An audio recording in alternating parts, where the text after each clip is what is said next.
Nah, Bismillahirrahmanirrahim. Sebelumnya kepada yang terhormat Bapak Ganesha selaku dosen patumuskulaskeletal. Sebelumnya izin kami perkenalkan diri, nama saya Mia Nurlina dengan NIM P37326122021. Next slide.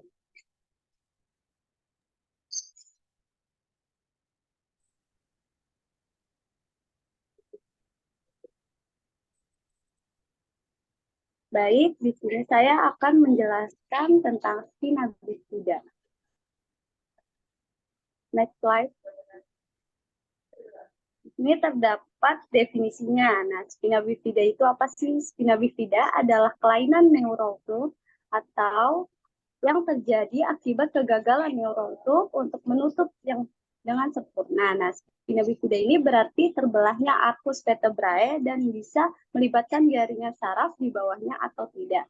Nah, spina bifida ini disebut juga myelodysplasia, yaitu keadaan di mana ada perkembangan abnormal pada tulang belakang, spinal cord, saraf-saraf sekitar, dan juga kantung yang berisikan cairan yang mengitari spinal cord. Kelainan ini menyebabkan pembentukan struktur yang berkembang di luar tubuh. Next slide. Kemudian terdapat jenis-jenis spina bifida. Yang pertama itu ada spina bifida occulta, yang kedua itu ada spina bifida cystica. Nah, spina bifida cystica ini memiliki dua jenis lagi, yaitu ada meningokel dan juga mielomeningokel. Nah, kemudian pengertian spina bifida occulta ini yaitu jenis ini termasuk yang paling ringan dan umum karena hanya mengakibatkan terbentuknya celah kecil di antara ruas tulang punggung. Nah, spina bifida occulta ini umumnya tidak mempengaruhi saraf sehingga penderitanya cenderung mengalami gejala ringan atau bahkan tanpa gejala. Sedangkan kalau yang spina bifida cystica ini terjadi karena herniasi jaringan atau keluarnya jaringan dari tempatnya secara abnormal. Nah, yang spina bifida tipe meningokel ini dia pembukaan yang terbentuk atau berukuran cukup besar sehingga selaput pelindung sumsum tulang belakangnya mencuat keluar dan beberapa celah di tulang punggung dan membentuk kantung. Nah, meningokel ini merupakan jenis spina bifida yang paling jarang terjadi. Kemudian ada spina bifida mielomeningokel. Nah, ini tuh merupakan tipe yang bentuknya spina bifida di mana jaringan saraf ikut di dalam kantong tersebut. Next slide. Kemudian ada etiologinya. Etiologinya itu seorang wanita yang mengonsumsi valproic aktif selama kehamilannya mempunyai resiko kemungkinan melahirkan bayi dengan efek neural tube sebesar 1-2%, maka dari itu seorang wanita hamil yang mengonsumsi obat-obatan anti-epilepsi selama kehamilannya disarankan untuk melakukan pemeriksaan AVT rental rutin. Faktor-faktor maternal lain yang dapat menyebabkan neural tube defect meliputi yaitu riwayat keluarga dengan efek neural tube, penggunaan obat-obatan anti kejang, overweight berat atau berat badan, kemudian ada demam tinggi pada awal kehamilan, kemudian ada diabetes mellitus. Next slide. Nah, di sini terdapat patofisiologinya. Pada dasarnya, spina bifida adalah cacat bawaan dari lahir dan merupakan salah satu jenis neural tube defect atau NTD atau cacat tabung saraf. Kemudian pada pekan keempat dari kehamilan, kiringan sel di sepanjang punggung embrio akan melengkung, menutup, dan membentuk tabung saraf. Apabila kecacatan terjadi pada proses ini, maka beberapa ruas tidak menutup sempurna yang menyebabkan spinal cord tidak berada pada posisinya semestinya atau mencuat kasus terparahnya. Next slide.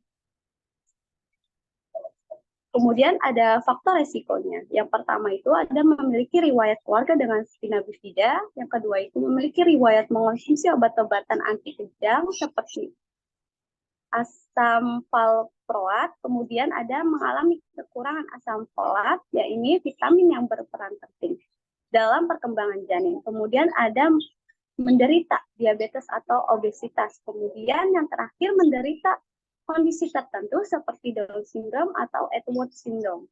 Next slide. Kemudian ada manifestasi klinisnya. Manifestasi klinis dan gejala yang timbul karena spina bifida dapat beragam tergantung tingkat keparahannya. Yang pertama itu ada spina bifida occulta, yang kedua itu ada meningokel dan juga meningokel. Next slide. Kemudian ada epidemiologinya. Kalau di Indonesia sendiri itu berdasarkan data survei Kemenkes RI terhadap 13 rumah sakit di berbagai provinsi di Indonesia pada tahun 2014, spina bifida ini dilaporkan sebagai salah satu kelainan saraf kongenital yang paling banyak ditemukan pada bayi.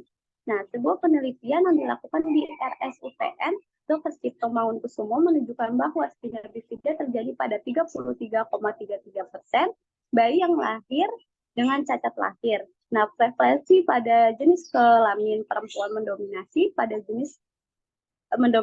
penderita dengan cacat bawaan dan mayoritas memiliki berat lahir kurang dari 250 gram, 2.500 gram. Next slide.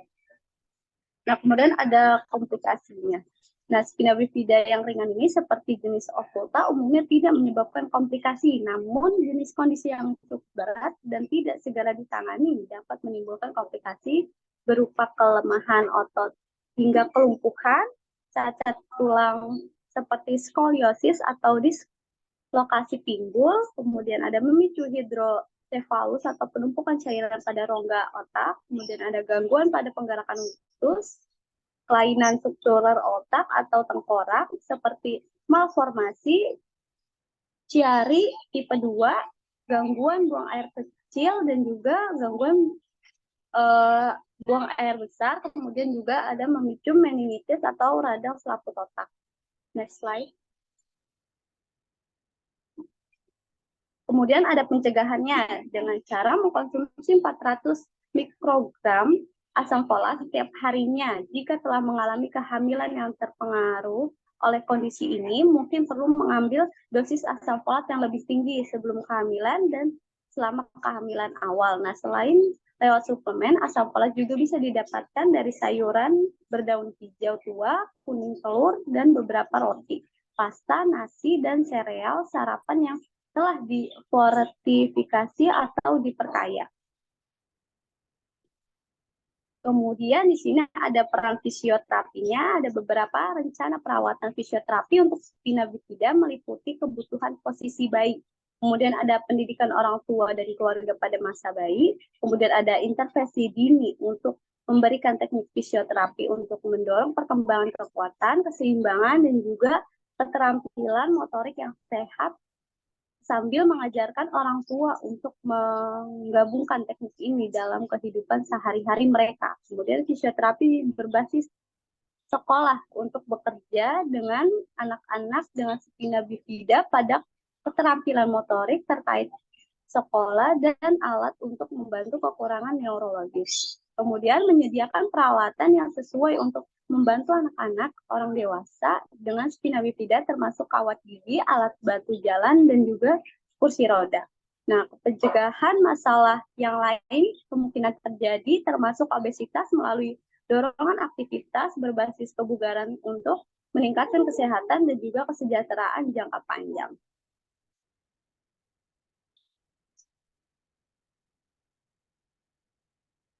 Baik, segitu saja yang bisa saya jelaskan.